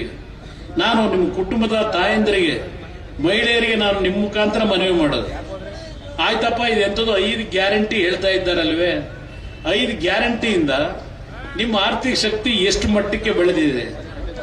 2,000 ರೂಪಾಯಿನಲ್ಲಿ ನನ್ನ ತಾಯಂದ್ರು ಅದಕ್ಕೆ ತೃಪ್ತಿ ಆಗ್ತೀರಾ ನೀವು? ಸ್ವಾತಂತ್ರ್ಯ ಬಂದು 77 ವರ್ಷ ಆಯಿತು, ನಿಮ್ಮನ್ನ ಇನ್ನೂ 2,000 ರೂಪಾಯಿಗೆ ಬಹುಶಃ ಅರ್ಕಲ್ಗುಂಡಲ್ಲೇ ಒಂದು ಬಾರಿ ನಡೀತು. ಕಾಂಗ್ರೆಸ್ನ ಅಭ್ಯರ್ಥಿ ಕಳೆದ ಬಾರಿ ಚುನಾವಣೆ ಸಂದರ್ಭದಲ್ಲಿ, ವಿಧಾನಸಭೆ ಚುನಾವಣೆ ಆಗೋದಕ್ಕಿಂತ ಮುಂಚೆ ಇಲ್ಲಿ ಸೀರೆ ಹಂಚತಕ್ಕಂಥ ಕಾರ್ಯಕ್ರಮ ಮಾಡಿದ್ರು. ನೀವು ಮರ್ತು ಬಿಟ್ಟೇನೋ ಗೊತ್ತಿಲ್ಲ, ನಾನು ಇನ್ನೂ ನನ್ನ ತಲೆಯಲ್ಲಿ ಇಟ್ಕೊಂಡಿದ್ದೆ. ಆ ಸೀರೆ ಹಂಚಲಿಕ್ಕೆ ಬಂದಾಗ ಆ ನೂಕ್ಲಾಗಿ ಹಲವಾರು ಹೆಣ್ಣು ಮಕ್ಕಳು ಪೆಟ್ಟು ತಿಂದಂಥದ್ದು ನಾನು ಪತ್ರಿಕೆಗಳ ಗಮನಿಸಿದ್ದೇನೆ. ಇವತ್ತು ಈ ಸರ್ಕಾರಗಳು ಸ್ವಾತಂತ್ರ್ಯ ಬಂದು 40-50 ವರ್ಷ ನಿರಂತರವಾಗಿ ಕಾಂಗ್ರೆಸ್ದೇ ಸರ್ಕಾರ, ದೆಹಲಿಯಲ್ಲೂ ಕಾಂಗ್ರೆಸ್ ಸರ್ಕಾರ, ರಾಜ್ಯದಲ್ಲೂ ಕಾಂಗ್ರೆಸ್ದೇ ಸರ್ಕಾರ, 1977ನೇ ಇಸ್ವಿಯವರೆಗೆ. ಹಾಗಿದ್ರೆ ನಿಮ್ಮನ್ನ ಇನ್ನೂ ಕೈಗೊಡ್ಡ ಪರಿಸ್ಥಿತಿಗೆ ಯಾಕೆ ನಿಲ್ಲಿಸಿದ್ದಾರೆ? ನಿಮ್ಮನ್ನ ಆರ್ಥಿಕವಾಗಿ ಸದೃಢವಾಗಿ ಬೆಳೆಸಿ ಕೈ ಎತ್ತಿ ನಿಮ್ಮ ಅಕ್ಕಪಕ್ಕದ ಜನತೆಗೆ ಕಷ್ಟದಲ್ಲಿ ಕೊಡ್ತಕ್ಕಂಥ ಒಂದು ಶಕ್ತಿಯನ್ನ ನಿಮಗೆ ಇನ್ನೂ ಬೆಳೆಸಿದೆ. ಈಗಲೂ ನಿಮಗೆ ಅದು ಕೊಡ್ತೀವಿ ಇದು ಕೊಡ್ತೀವಿ ಅಂತೇಳಿ ನಿಮ್ಮ ದುಡ್ಡದು, ಇಲ್ಲೇನು ಇವರೇನು ಕಷ್ಟ ಸಂಪಾದನೆ ಮಾಡಿರೋ ದುಡ್ಡ ಅದು. ನಿಮ್ಮ ತೆರಿಗೆ ಹಣ ನಿಮಗೆ 2,000 ರೂಪಾಯಿ ಆಸೆ ತೋರಿಸಿ ಮೊದಲು ಚುನಾವಣೆ ಸಂದರ್ಭದಲ್ಲಿ ಕೈಯಿಂದ ಕೊಡೋರು. ಈಗ ಚುನಾವಣೆ ಸಂದರ್ಭದಲ್ಲಿ ನಿಮ್ಮ ದುಡ್ಡನ್ನೇ ನಿಮಗೆ ಗ್ಯಾರಂಟಿ ಕಾರ್ಯಕ್ರಮ ನುಡಿದಂತೆ ನಡೆದಿದ್ದೇವೆ ಅಂತಾರೆ. ಇವತ್ತು ಆ ದುಡ್ಡೇನು ಕೊಡ್ತಾ ಇದ್ದಾರೆ, ಆ ದುಡ್ಡನ್ನ ಕೊಡಬೇಕಾದ್ರೆ ಏನು ಯಾವ ಬೆಲೆ ತೆರ್ತಾ ಇದ್ದಾರೆ ಯೋಚನೆ ಮಾಡಿದ್ದೀರಾ? ಇವತ್ತು ಈ ಸರ್ಕಾರ 1,05,000 ಕೋಟಿ ಸಾಲ ಮಾಡಿದ್ದಾರೆ. ಈ ಒಂದೇ ವರ್ಷದಲ್ಲಿ 1,05,000 ಕೋಟಿ ಸಾಲ ಮಾಡಿ ಅದರಲ್ಲಿ 52,000 ಕೋಟಿ ಈ 5 ಕಾರ್ಯಕ್ರಮ ಕೊಡ್ತಾ ಇದ್ದಾರೆ. ಈ 52,000 ಕೋಟಿ ಸಾಲ ತೀರ್ಸಾರಿ ಯಾರು? ಈ 1,00,000 ಕೋಟಿ ಸಾಲ ಮಾಡಿದ್ದಾರಲ್ಲ ಈ ವರ್ಷ, ಆ ಸಾಲ ತೀರಿಸಬೇಕಾದ್ರೆ ನೀವೇ. ಇವ್ರು ಇರ್ತಾರೆ ಇವತ್ತು, ನಾಳೆ ಹೋಗ್ತಾರೆ. ಆದರೆ ಸರ್ಕಾರದ ಸಾಲ ಇವತ್ತು 6,85,000 ಕೋಟಿ ಹೋಗಿದೆ. ಸರ್ಕಾರ ಮಾಡಿರೋ ಸಾಲ. ಈ ಸಾಲ ನಾವು ತೀರಿಸಲ್ಲ, ಅವರು ತೀರಿಸಲ್ಲ, ಕೊನೆಗೆ ನಿಮ್ ಜೋಬಿಗೆ ಕೈ ಹಾಕ್ತೀವಿ ಈ ಸಾಲ ತೀರಿಸಲಿಕ್ಕೆ ಬರ್ಬಾದಾದಾಗ. ಇದು ಇರ್ತಕ್ಕಂಥ ಪರಿಸ್ಥಿತಿ. 1,00,000 ಕೋಟಿ ಸಾಲ ತಗೊಂಡು ನಿಮ್ಗೆ 52,000 ಕೋಟಿ ಕೊಟ್ಟಿದೀವಿ ಅಂದ್ರೆ ಯಾರ ಮನೆಯಿಂದ ತಂದು ಕೊಟ್ಟಿದ್ದೀರಿ ದುಡ್ಡನ್ನ? ನಿಮ್ಮ ದುಡ್ಡು ನಿಮಗೆ ಕೊಟ್ಟವ್ರು. ಆ ಓಲಿ ಆ 2,000 ರೂಪಾಯಿನಲ್ಲಿ ನಿಮ್ಮ ಕುಟುಂಬದ ಮಕ್ಕಳಿಗೆ ಶಿಕ್ಷಣ ಕೊಡಿಸ್ಲಿಕ್ಕೋ, ಇಲ್ಲಿ ಒಂದು ಗಂಡ ಹೆಂಡತಿ ಬಂದ್ರೆ ಇಲ್ಲಿ ಒಂದು ಮಗು ಕರ್ಕೊಂಬಂದ್ರು ವೇದಿಕೆ ಮೇಲೆ, ಇವತ್ತು ಆ ಮಗುಗೆ ಬೋನ್ ಮ್ಯಾರೋ ಟ್ರಾನ್ಸ್ಪ್ಲಾಂಟ್ ಆಗಬೇಕು, ಸುಮಾರು 30 ಲಕ್ಷ ಖರ್ಚು ಮಾಡಬೇಕು. ನಿಮ್ 2,000 ರೂಪಾಯಿನಲ್ಲಿ ಆ ಕುಟುಂಬ ಉಳಿತದ? ಅದನ್ನು ಹೇಳ್ತಾ ಇದ್ದೇನೆ. ಈಗ ನೀವೇನು ಸ್ಟಾಂಪ್ಸ್ ಅಂಡ್ ರಿಜಿಸ್ಟ್ರೇಷನ್ಗೆ ನೀವೇನಾದ್ರೂ ಒಂದು ಪತ್ರಗಳನ್ನ ರಿಜಿಸ್ಟರ್ ಮಾಡಿಸಬೇಕಾದ್ರೆ ಅದಕ್ಕೆ ದುಡ್ಡು ಎಷ್ಟು ಪಟ್ಟು ಏರಿಕೆ ಮಾಡಿದ್ರು? ನಿಮ್ಮ ಗೈಡ್ ಲೈನ್ಸ್ ವ್ಯಾಲ್ಯೂ ಅಂತ ಹೇಳಿ ಅದ್ರ ಬೆಲೆ ಏನು ಜಾಸ್ತಿ ಮಾಡ್ಕೊಂಡಿದ್ದಾರೆ. ಅದೆಲ್ಲ ಒಂದು ಮನೆ ಹಾಳಾಗೋಗ್ಲಿ. ಈಗ ಅದೆಂತದ್ದು ಸಾಯಂಕಾಲ ನೀವು ಕಷ್ಟಪಟ್ಟು ಮೊದಲು ಒಂದು ಕಾಲದಲ್ಲಿ ರಾತ್ರಿ 10 ಗಂಟೆ 11 ಗಂಟೆ ಮೇಲೆ ಊರಲ್ಲಿ ಮಲಗದ ಮೇಲೆ ಎಲ್ಲ ಒಂದ್ ಕಡೆ ಒಂದೇನೋ ನಿಮ್ಮ ಶ್ರಮಕ್ಕೆ ಒಂದು ಬಾಟ್ಲು ಕದ್ದು ಕುಡಿದ್ಬಿಟ್ಟು ಬಂದು ಮನೆಗೋಗಿ ಮೆತ್ತಗೆ ಮಲೆ ಕಳೆದು ನಾವೆಲ್ಲ ಸಣ್ಣ ಮಕ್ಕಳಿದ್ದಾಗ ನೋಡಿರೋದು. ಈಗ ಬೆಳಗ್ಗೆ 6 ಗಂಟೆಗೆ stall open, tea stall open ಅದ ಈ ಮಧ್ಯದ ಅಂಗಡಿ. ರೇಟ್ ಇಲ್ಲಿ ತಗೊಂಡೋಗೋರೀಗ ನಿಮ್ಗೆ ಇಲ್ಲಿ 2,000 ಹೆಣ್ಮಕ್ಳು ಕೊಡ್ತೀವಿ ಅಂತ ಹೇಳಿ ಈಗ ದುಡಿಮೆ ಮಾಡೋ ಕುಟುಂಬಗಳ ಆ ಶ್ರಮಜೀವಿಗಳ ಜೋಬಿಗೆ 4,000 5,000 ರೂಪಾಯಿ ನಿಮ್ಮಿಂದ ಕಿತ್ಕೊಂಡು 2,000 ರೂಪಾಯಿ ಕೂಡ ದೊಡ್ಡ ವಿಷಯವ? ನಿಮ್ಮನ್ನು ಕೇಳಲಿಕ್ಕೆ ಬಯಸ್ತೀನಿ. ಇದು ಈ ಸರ್ಕಾರದ ನಡವಳಿಕೆ ಏನಿದೆ, ಮುಂದಿನ ದಿನಗಳಲ್ಲಿ ಏನಾಗ್ತದೆ? ಒಂದು ಅಭಿವೃದ್ಧಿ ಕಾರ್ಯಕ್ರಮ ಇಲ್ಲ, ಎಲ್ಲೂ ರಾಜ್ಯದಲ್ಲಿ ಒಂದು ಅಭಿವೃದ್ಧಿ ಕಾರ್ಯಕ್ರಮ ಇಲ್ಲ, ಯಾವುದೇ ರಸ್ತೆಗಳ ಕೆಲಸ ಇಲ್ಲ, ಕಟ್ಟಡಗಳ ಕೆಲಸ ಇಲ್ಲ. ಇದು ನಡೀತಾ ಇರತಕ್ಕಂಥ ಈ ಒಂದು ಸರ್ಕಾರದ ನಡವಳಿಕೆ ಏನಿದೆ, ಒಂದು ಮಾತನ್ನ ನಾನು ನಿಮ್ಮ ಮುಂದೆ ಇಡ್ಲಿಕ್ಕೆ ಬಯಸ್ತಾ ಇದ್ದೇನೆ ಈ ವೇದಿಕೆ ಮುಖಾಂತರ ನಾಡಿನ ಜನತೆಗೆ. ಇವತ್ತು ಬಿಜೆಪಿ ಮತ್ತೆ ಜೆಡಿಎಸ್ ನ ಹೊಂದಾಣಿಕೆ ಇದೆಯಲ್ಲ, ನಮ್ಮ ವೈಯಕ್ತಿಕವಾದಂತಹ ಸ್ಥಾನಮಾನಗಳನ್ನು ಪಡಿಬೇಕು ಅಂತ ಅಲ್ಲ. ದೇವೇಗೌಡರು ನೀವೇನು ಬೆಳೆಸಿದಂತ ಈ ಮಣ್ಣಿನ ಮಗ ದೆಹಲಿಯ ಕೆಂಪು ಕೋಟೆನೋ ಹಾಳು ಬಂದಾಯ್ತು. ದೆಹಲಿ ಅಧಿಕಾರಿಗಳು ಏನು ನೋಡಾಗಿದೆ. ಬಹುಶಃ ಅವತ್ತು ದೇವೇಗೌಡರು ಆ ಅಧಿಕಾರ ಬಿಟ್ಟು ಬಂದರಲ್ಲ, ಆ ಜಾಗದಲ್ಲಿ ಇನ್ನು ಯಾರೇ ಇದ್ದಿದ್ರು 5 ವರ್ಷ ಸಂಪೂರ್ಣವಾಗಿ ಅವರಿವರು ಕಾಲು ಹಿಡ್ಕೊಂಡು 5 ವರ್ಷ ಸಂಪೂರ್ಣವಾಗಿ ಅಧಿಕಾರ ನಡೆಸೋರು. ಆದ್ರೆ ದೇವೇಗೌಡರು ಸ್ವಾಭಿಮಾನಕ್ಕೆ ತಲೆ ಬಾಗಲಿಲ್ಲ. ಏನ್ ತಪ್ಪು ಮಾಡಲು ಅಂತ ಕಾಂಗ್ರೆಸ್ ಅವ್ರನ್ನ ಪ್ರಧಾನಮಂತ್ರಿ ಸ್ಥಾನದ ಇಳಿಸಿದ್ರು. ಯಾವ ತಪ್ಪು ಮಾಡಿದ್ರು ಅಂತೇಳಿ ಪ್ರಧಾನಮಂತ್ರಿ ದೇವೇಗೌಡರು ನಾವೇ ಮಾಡುದು ಅಂತಾರೆ ಕಾಂಗ್ರೆಸ್ನವರು. ಆಯ್ತಪ್ಪ, ನೀವು ಮಾಡಿದ್ರ 196 ಜನ ಕಾಂಗ್ರೆಸ್ ಹೊರತುಪಡಿಸಿ ಗೆದ್ದಿದ್ರು. ಅವರು ಒತ್ತಡ ಹಾಕಿ ದೇವೇಗೌಡರನ್ನು ಪ್ರಧಾನಮಂತ್ರಿ ಮಾಡಿದ್ರು. ಪ್ರಧಾನಮಂತ್ರಿಗಿರಿಂದ ಇಳಿಸಿದವರು ಕಾಂಗ್ರೆಸ್ನವರು. ಏನಕ್ಕೆ ಇಳಿಸ್ದು ಅಂತೇಳಿ ಇವತ್ತವರೆಗೆ ಯಾರಾದ್ರೂ ಸತ್ಯ ಹೇಳಿದ್ರ? ಅವರು ಸತ್ಯವೇನ ಮನೆ ದೇವರು ಅಂತಾರೆ. ದೇವೇಗೌಡರು ಬರೀ ಸುಳ್ಳು ಹೇಳ್ತಾರೆ ಅಂತಾರೆ. ಪಾಪ ಇಲ್ಲೇ ಬೆಳೆದಂತ ನಮ್ಮ ನಾಯಕರು ಇವತ್ತು ದೇವೇಗೌಡರನ್ನು ಯಾಕೆ ಇಳಿಸಿದ್ರು ಕಾಂಗ್ರೆಸ್ನವರು ಪ್ರಧಾನಮಂತ್ರಿ ಸ್ಥಾನದಿಂದ? ಏನೋ ದುಡ್ಡು ಹೊಡೆದಿದ್ರ, ಇಲ್ಲ ದೇಶಕ್ಕೆ ದ್ರೋಹ ಮಾಡಿದ್ರ? ಯಾಕೆ ಇಳಿಸಿದ್ರು? ಅವತ್ತು ಅವರ ಆಡಳಿತ ಎಲ್ಲ ಕೊಂಡಾಡಿದ್ರು. ಮಾಧ್ಯಮಗಳಲ್ಲಿ ಅವರ ಬಗ್ಗೆ ದೊಡ್ಡ ಮಟ್ಟದ ಪ್ರಚಾರ ದೊರಕಲಿಲ್ಲ ಅಷ್ಟೆ. ಇವತ್ತು ನರೇಂದ್ರ ಮೋದಿ ದೇವೇಗೌಡರನ್ನ ನೀವು ನೋಡಿದ್ರಿ, ಮೊನ್ನೆ ಅವ್ರನ್ನ ಚೇರ್ ಹಾಕಿ ಕೂರಿಸಿ ಪ್ರಧಾನಮಂತ್ರಿ ಕಚೇರಿಯಲ್ಲಿ ನಮ್ಮಗಳನ್ನು ಜೊತೆಲಿ ನಿಲ್ಲಿಸ್ಕೊಂಡು ಒಬ್ಬ ತಂದೆಯನ್ನ ಕೂರಿಸಿ ಮಗ ಹಿಂದ್ಗಡೆ ನಿಂತು ಫೋಟೋ ತೆಗೆಸ್ಕೊಂಡಾಗೆ ದೇವೇಗೌಡರು ಗೌರವ ಇವತ್ತು ಕೊಡ್ತಾ ಇದ್ದಾರೆ ನರೇಂದ್ರ ಮೋದಿ. ಅಂದ್ರೆ ಅದಕ್ಕೆ ಕಾರಣ ನೀವು ಬೆಳೆಸಿರ್ತಕ್ಕಂಥ, ನೀವು ಈ ಮಟ್ಟಿಗೆ ತಂದಂತ ಆ ಕೀರ್ತಿ ಈ ಜಿಲ್ಲೆಯ ಜನತೆ ಹೋಗಬೇಕು ಅನ್ನೋದು ನನ್ನ ಅಭಿಪ್ರಾಯ. ಇವತ್ತು ಇದರೆಲ್ಲದರ ಹಿನ್ನೆಲೆಯಲ್ಲಿ ಕೈ ಜೋಡಿಸಿ ನಿಮಗೆ ಮನವಿ ಮಾಡ್ತೇನೆ. ಇವತ್ತು ಬಿಜೆಪಿ ಜೆಡಿಎಸ್ ನ ಹೊಂದಾಣಿಕೆಯನ್ನು ನಾನು ಮಾಡಿರ್ತಕ್ಕಂಥದ್ದು. ನಾನು ಸಂಪೂರ್ಣವಾಗಿ ಅಧಿಕಾರ ಪಡೀಲಿಕ್ಕೆ ಆಗಲಿಲ್ಲ. ನಾನು ದೇವರು 2 ಬಾರಿ ನನಗೆ ಅವಕಾಶ ಕೊಟ್ಟ. ಆ 2 ಬಾರಿ ಅವಕಾಶ ಕೊಟ್ಟಾಗಲೂ 20 ತಿಂಗಳು ಒಂದು ಬಾರಿ, 14 ತಿಂಗಳು ಒಂದು ಬಾರಿ, ಆಗಲೂ ರೈತರ ಸಾಲ ಮನ್ನಾ ಮಾಡಿಕೊಟ್ಟೆ. ಅದಷ್ಟೇ ಅಲ್ಲ, 56,000 ಕುಟುಂಬಗಳಿಗೆ ಶಿಕ್ಷಣ ಇಲಾಖೆಯಲ್ಲಿ ಕೆಲಸ ಕೊಟ್ಟಿದ್ದೇನೆ. ಆ ಸಂದರ್ಭದಲ್ಲಿ ಈ ಕಳೆದ 14 ವರ್ಷದಲ್ಲಿ ಬಂದಂತ ಸರ್ಕಾರಗಳು ಎಷ್ಟು ಕುಟುಂಬಗಳ ಮಕ್ಕಳಿಗೆ ಕೆಲಸ ಕೊಟ್ಟಿದ್ದಾರೆ ಇವತ್ತು ದಯವಿಟ್ಟು ಕೇಳಿ. ಅವ್ರನ್ನ ಕಾಂಗ್ರೆಸ್ನವ್ರನ್ನ ಕೇಳಿ, ಬೇರೆಯವ್ರನ್ನ ಕೇಳಿ. ನಾವು ಯಾವ ರೀತಿ ನಡ್ಕೊಂಡಿದ್ದೇವೆ ನಿಮ್ ಗಮನಕ್ಕೆ ನಾನು ತರ್ತಾ ಇದ್ದೇನೆ. ನೀರಾವರಿ ಕೆಲಸ ಇರಬಹುದು, ರಸ್ತೆಗಳ ಕೆಲಸ ಇರಬಹುದು. ಬಹುಶಃ ಅರ್ಕಲ್ಗೂಡು ವಿಧಾನಸಭಾ ಕ್ಷೇತ್ರದಲ್ಲಿ 6 ಎಲೆಕ್ಟ್ರಿಕ್ ಸಬ್ಸ್ಟೇಷನ್ ಕೊಟ್ಟಿರಬಹುದು ಅವತ್ತು 2006-2007 ಅರ್ಕಲ್ಗೂಡು ತಾಲೂಕಿಗೆ. ಅದಷ್ಟೇ ಅಲ್ಲ, ಹಲವಾರು ನೀರಾವರಿ ಯೋಜನೆಗಳನ್ನು ಮುಂದುವರಿಸಿದ್ದೇವೆ. ರಸ್ತೆಗಳ ಕೆಲಸವೂ ಆಗಿರ್ತಕ್ಕಂಥದ್ದು. ಮಂಜಣ್ಣನು ಅವ್ರು ಹೇಳಿದಂಗೆ ಅವ್ರ ಕಾಲದಲ್ಲೂ ಕೆಲವು ಕೆಲಸಗಳು ಅವರು ಮಾಡಿಸಿದ್ದಾರೆ. ಆದರೆ ಇವತ್ತು ಈ ಜಿಲ್ಲೆಯ ಸಮಗ್ರ ಅಭಿವೃದ್ಧಿಗೆ ನಮಗೆ ಸಿಕ್ಕಂತ ಕಡಿಮೆಯ ಅವಧಿಯಲ್ಲಿ ಪ್ರಾಮಾಣಿಕವಾಗಿ ದುಡಿಮೆ ಮಾಡಿದ್ದೇವೆ. ನಮ್ಮ ಹಳ್ಳಿಯ ಹೆಣ್ಣು ಮಕ್ಕಳು, ನಾನು ಗ್ರಾಮ ವಾಸ್ತವ್ಯ ಮಾಡಬೇಕಾದ್ರೆ ಈ ಒಂದು ಸಾರಾಯಿ ನಿಲ್ಸಪ್ಪ ಅಂತಕ್ಕಂಥ ಮಾತು ಹೇಳಿದ್ರು. ಹಳ್ಳಿಯ ಹೆಣ್ಣು ಮಕ್ಕಳಿಗೆ ಗೌರವ ಸಲ್ಲಿಸಲಿಕ್ಕೆ ಯಾವ ಒಂದು ಕಳಪೆ ಸಾರಾಯಿಯನ್ನ ಮಾರಾಟ ಮಾಡ್ತಾ ಇದ್ರು. ಅದನ್ನು ಕುಡಿದು ಹಲವಾರು ಕುಟುಂಬದಲ್ಲಿ ಸಾವು ನೋವುಗಳಾಗ್ತಾ ಇತ್ತು. ಸಾರಾಯಿಯನ್ನು ಸಂಪೂರ್ಣ ಈ ರಾಜ್ಯದಲ್ಲಿ ನಿಷೇಧ ಮಾಡೋದು. ಇನ್ನು ಲಾಟ್ರಿ ಸಂಪೂರ್ಣವಾಗಿ ಬಂದ್ ಮಾಡಿದ್ರೆ ಇವತ್ತೇನಾಗಿದೆ? ಎಂಥವು IPL ಕ್ರಿಕೆಟ್ ದಂಧೆ ನಿಮ್ಮ ಹಳ್ಳಿಗಳಲ್ಲಿ ನೀವು ಬೆಳೆಸಿರ್ತಕ್ಕಂಥ ನಿಮ್ಮ ಮಕ್ಕಳು ಆ ಕ್ರಿಕೆಟ್ ಬೆಟ್ಟಿಂಗ್ ದಂಧೆಗೆ ಹೋಗಿ ಮನೆ ಮಠ ಎಲ್ಲ ಹಾಳು ಮಾಡ್ಕೊತಾ ಇದ್ದಾರೆ. ರಕ್ಷಣೆ ಕೊಡೋರು ಯಾರು ಇಲ್ಲ ಬಡವರಿಗೆ. ಇದು ಈಗಿರ್ತಕ್ಕಂಥ ಸರ್ಕಾರಗಳು.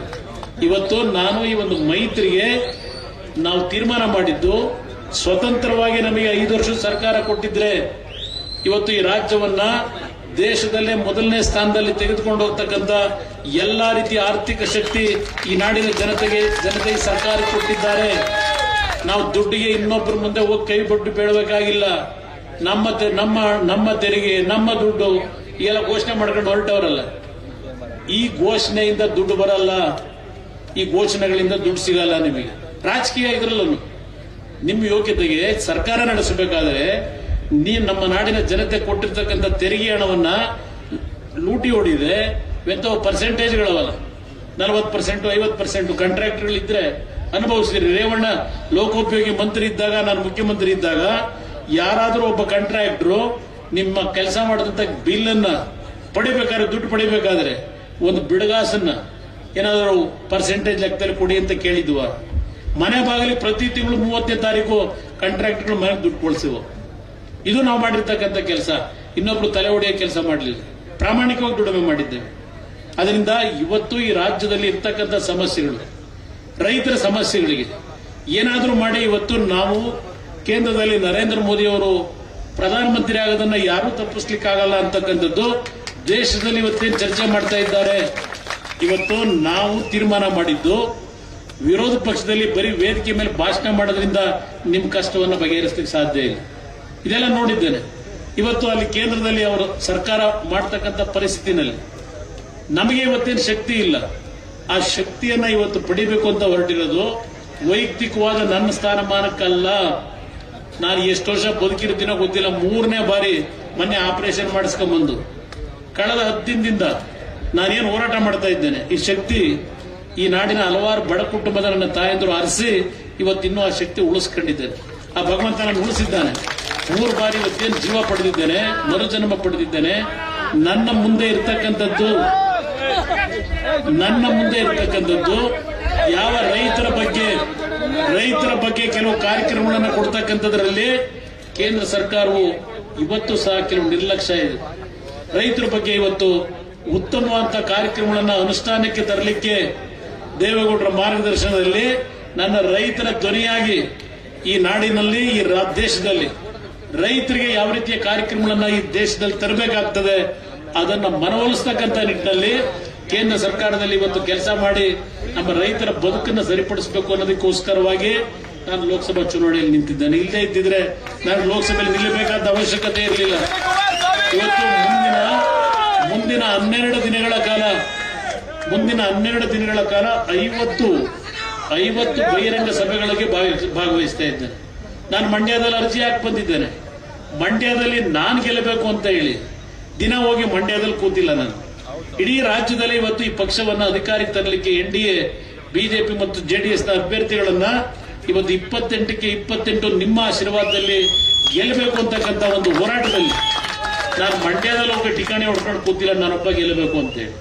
ಮಂಡ್ಯದ ನನ್ನ ಹೋರಾಟ ಮಂಡ್ಯ ಜಿಲ್ಲೆಯ ಜನತೆಗೆ, ಅಲ್ಲಿಯ ಕಾರ್ಯಕರ್ತರಿಗೆ ಬಿಟ್ಟಿದ್ದೇನೆ. ನಾನು ಹಳ್ಳಿ ಸುತ್ತಲಿಕ್ಕೆ ಹೋಗಲ್ಲ. ಅವ್ರು ಹೇಳಿದ್ದಾರೆ, ನೀನ್ ಗೆಲ್ಲಿಸ್ತಕ್ಕಂಥದ್ದು ನಮ್ಮ ಜವಾಬ್ದಾರಿನಪ್ಪ, ಬೇರೆ ಕಡೆ ಪಕ್ಷ ಬೆಳವಣಿಗೆಗೆ ನೀನ್ ಶ್ರಮ ಹಾಕುವಂತ ನನಗೆ ಮಂಡ್ಯ ಜಿಲ್ಲೆಯ ಜನತೆ ಆಶೀರ್ವಾದ ಮಾಡಿದ್ದಾರೆ. ಇವತ್ತು ಚುನಾವಣೆ ನಿಂತಿರ್ತಕ್ಕಂಥದ್ದು ಈ ದೇಶದಲ್ಲಿ ರೈತರ ಮತ್ತು ಬಡ ಕುಟುಂಬಗಳ ಜಾತಿಯ ಪ್ರಶ್ನೆ ಇಲ್ಲ. ಇಲ್ಲಿ ಹಲವಾರು ಜನ ಕೂತಿದ್ದೀರಿ. ಇಲ್ಲಿ ಮೇಲ್ಗಡೆ ಕೂತಿದ್ದಾಗ ವೇದಿಕೆಯಲ್ಲಿ ಬಂದರು. ಕೆಲವರು ಜನ ಹೇಳಿದ್ರು, ನಾವು ಕುರುಬರಣ, ನಾವು ಮಂಜಣ್ಣನ ಜೊತೆಲಿದ್ದು ಈ ಪಕ್ಷಕ್ಕೆ ದುಡಿಮೆ ಮಾಡಿದ್ದೇವೆ. ಇದನ್ನ ಬಂದು ವೇದಿಕೆ ಮೇಲೆ ಹೇಳ್ತಾರೆ. ಇವತ್ತು ನಾನು ಹೇಳ್ತೀನಿ, ನಾನು ಜಾತಿಯಿಂದ ಜನರನ್ನು ಗುರುತಿಸಿಲ್ಲ. ಯಾರಾದ್ರೂ ನನ್ನ ಹತ್ರ ಕಷ್ಟ ಅಂತ ಬಂದಾಗ ನಿಮ್ ಕಷ್ಟ ಏನು ಅಂತ ಕೇಳಿದ್ದೇನೆ ಹೊರತ ನೀನ್ ಯಾವ ಜಾತಿನಪ್ಪ ಅಂತ ಎಂದೂ ಕೇಳಿಲ್ಲ. ಕಷ್ಟಕ್ಕೆ ಸ್ಪಂದಿಸಿದ್ದೇನೆ, ಅವ್ರ ಕಷ್ಟ ದಯವಿಟ್ಟು ಅರ್ಕೋಲುಗುಡಿನ ಮಹಾಜನತೆ ಈ ವೇದಿಕೆ ಮುಖಾಂತರ ರಾಮನಾಥಪುರದ ಭಾಗದಲ್ಲಿ ಸಭೆ ಏರಿದೆ. ಮಂಜಣ್ಣ ಅವರೊಂದು ಮಾತು ಹೇಳಿದ್ರು. ಇವತ್ತು ಹಾಸನ ಜಿಲ್ಲೆಯಲ್ಲಿ 8 ವಿಧಾನಸಭಾ ಕ್ಷೇತ್ರದಲ್ಲಿ ಅತಿ ಹೆಚ್ಚಿನ ಬಹುಮತವನ್ನ ಪ್ರಜ್ವಲ್ ರೇವಣ್ಣ ಅವರಿಗೆ ನಾವು ಕೊಡಬೇಕು ಅಂತಕ್ಕಂಥ ಮಾತನ್ನು ಮಂಜಣ್ಣ ಈ ವೇದಿಕೆಯಲ್ಲಿ ಹೇಳಿದ್ದಾರೆ.